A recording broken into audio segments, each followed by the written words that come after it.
आप जानते हैं कि मोदी के प्रधानमंत्री पद के तीसरे कार्यकाल का पहला साल पूरा होने ही वाला है और इस बड़ी उपलब्धि को खास बनाने के लिए बीजेपी कुछ बड़ा करना चाहती थी।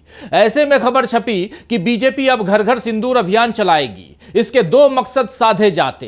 पहला तो यह कि सेना के पराक्रम का क्रेडिट नरेंद्र मोदी के खाते में जमा हो जाता और दूसरा यह कि बिहार, बंगाल, असम इन राज्यों में चुनावों में मोदी इस जमा पूंजी को खर्च करते और महिलाओं से अपने लिए वोट मांगते। लेकिन बीजेपी का यह नया ड्रामा शुरू होता इससे पहले कांग्रेस ने बाकायदा प्रेस कॉन्फ्रेंस कर पूछ लिया कि सिंदूर केवल पति ही देता है तो मोदी जी आप किस हैसियत से घर घर सिंदूर पहुंचाएंगे। वहीं सीएम ममता बनर्जी, बंगाल की सीएम ममता बनर्जी ने तो सीधे ही कह दिया कि अपनी मिसेज को सिंदूर क्यों नहीं लगाते।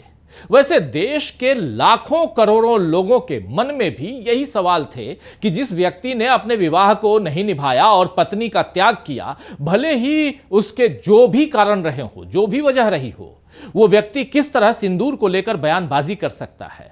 सोशल मीडिया से लेकर सड़क तक इस अभियान के शुरू होने से पहले ही इसका जबरदस्त विरोध होने लगा और बीजेपी की ऐसी फजीहत हुई कि बीजेपी ने इस खबर को ही फेक न्यूज बता दिया, गलत खबर बता दिया। लेकिन ध्यान देने वाली बात यह है कि अखबार में खबर छपी 28 मई को और अमित मालवीय ने खंडन किया 30 मई को।